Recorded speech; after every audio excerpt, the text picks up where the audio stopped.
the mighty Danube River. For the Roman Empire, it was more than just a river, it was a vital artery of trade, a liquid road connecting distant provinces. But to the Romans, the Danube was also a dangerous frontier.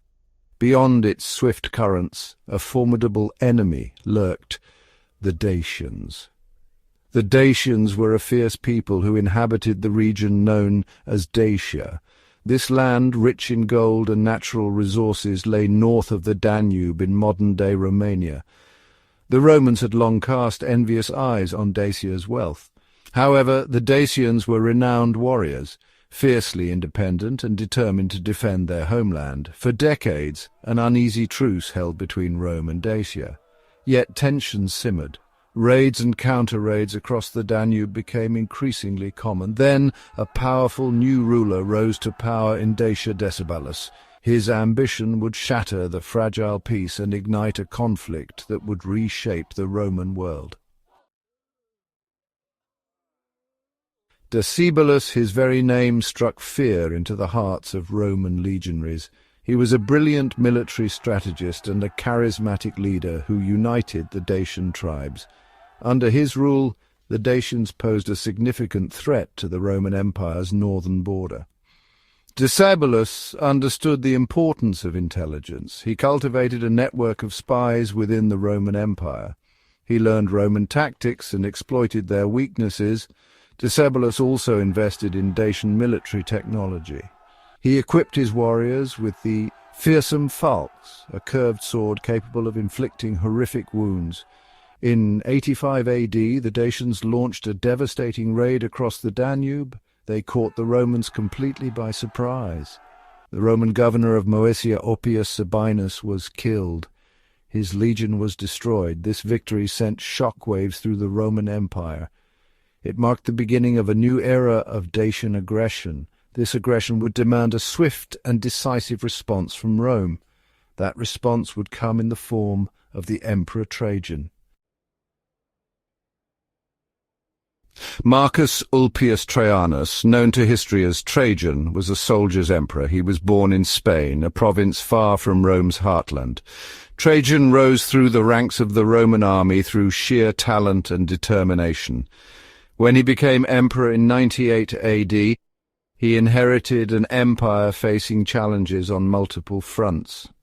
But it was the Dacian threat that demanded his immediate attention. Trajan, a meticulous planner, spent 2 years preparing for war. He assembled a massive invasion force, comprising legions drawn from across the empire.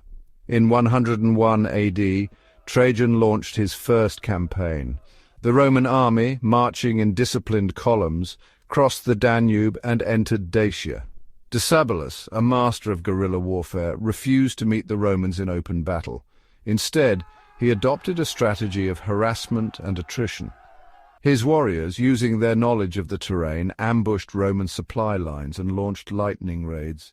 Despite the Dacian resistance, Trajan's forces steadily advanced, capturing key strongholds and pushing deeper into the heart of Dacia. The First Dacian War culminated in the Battle of Tapae in 102 AD. This was a brutal and bloody encounter. The Romans, their discipline and training put to the test, faced wave after wave of ferocious Dacian attacks. After a hard-fought struggle, the Romans emerged victorious. However, the victory came at a heavy cost. Decebalus, although defeated, was far from broken. Trajan, recognizing the tenacity of his foe and the need to consolidate his gains, offered the Dacian king terms of peace. Decebalus agreed to become a client king of Rome. He surrendered some territory and hostages. He also promised to dismantle his fortifications and refrain from raising an army. The First Dacian War was over, but it was an uneasy truce, a mere prelude to a far greater conflict that loomed on the horizon. The peace treaty of 102 AD proved to be little more than a temporary respite. Decebalus, his pride wounded, never truly accepted defeat. He secretly rebuilt his army. He forged alliances with neighboring tribes. Decebalus was determined to throw off the Roman yoke and reclaim Dacian independence. Trajan, aware of Decibulus's treachery, prepared for a final confrontation. He commissioned a monumental engineering project. The project was the construction of a massive stone bridge across the Danube River. This bridge, designed by the brilliant engineer Apollodorus of Damascus, was a marvel of Roman engineering. Completed in 105 AD, Trajan's bridge was a symbol of Roman power and determination. It allowed Trajan to move his legions swiftly and efficiently across the Danube. The bridge removed a significant obstacle to Roman operations in Dacia. It marked the beginning of the end for Decibelus and his kingdom. The Second Dacian War, launched by Trajan in 105 AD, was a war of annihilation. Trajan, determined to crush Dacian resistance once and for all, unleashed the full might of the Roman army. The Romans, their ranks bolstered by auxiliary troops from across the empire, advanced relentlessly into Dacia. Decibelus, facing overwhelming odds, resorted to desperate measures. He employed scorched earth tactics, burning crops and poisoning wells in an attempt to deny the Roman supplies.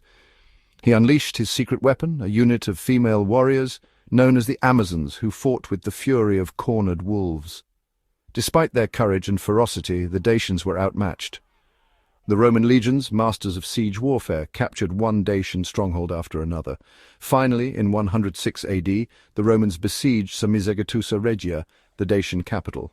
The siege of Samizegatusa Regia was a testament to both Roman military prowess and Dacian desperation. The Romans, employing their trademark discipline and engineering skills, constructed siege towers and battering rams. They pounded the city's defences relentlessly. The Dacians, defending their homes and families, fought with the courage of desperation. Trajan, leading from the front, inspired his men with his personal bravery. He was a constant presence on the battlefield, sharing the dangers and hardships of his soldiers. Inside the besieged city, Decibelus, facing inevitable defeat, refused to be captured. He took his own life, choosing death over Roman captivity. With the death of Decibelus and the fall of their capital, organized Dacian resistance crumbled. Trajan had achieved his objective. Dacia, once a thorn in the side of the Roman Empire, was now a Roman province. The emperor, hailed as a conquering hero, returned to Rome in triumph. Trajan's Dacian wars had a profound impact on the Roman Empire. The conquest of Dacia brought vast wealth into Roman coffers. This wealth included gold, silver, and other valuable resources. Trajan used this wealth to fund ambitious building projects in Rome. These projects included the Forum of Trajan and Trajan's Column. The addition of Dacia as a Roman province had significant strategic implications. It extended Roman control over the Danube frontier, securing a vital trade route. The conquest also provided a buffer against potential invaders from the east. Roman settlers and legionaries flooded into the newly conquered province, bringing with them Roman law, customs, and language. The Romanization of Dacia was swift and thorough. Trajan's Dacian wars marked a turning point in Roman history. They ushered in a golden age of peace and prosperity under Trajan's rule. The wars also left an indelible mark on the cultural landscape of Europe. The Roman province of Dacia, with its Latin-based language and Roman traditions, would eventually give rise to the Romanian people. Decibelus, despite his defeat, became a national hero in Romania. He is remembered for his courage, his military skill, and his unwavering defense of his homeland. Even in defeat, Decibelus, the dragon of the Carpathians, left an enduring legacy. The story of Trajan's Dacian wars is a tale of clashing empires, of military ambition, and of the enduring human spirit. It is a story that continues to fascinate and inspire us today, reminding us of the power of the past to shape the present. Want more epic tales? Check out the channel for more information and hundreds of other history videos. Thank you for watching.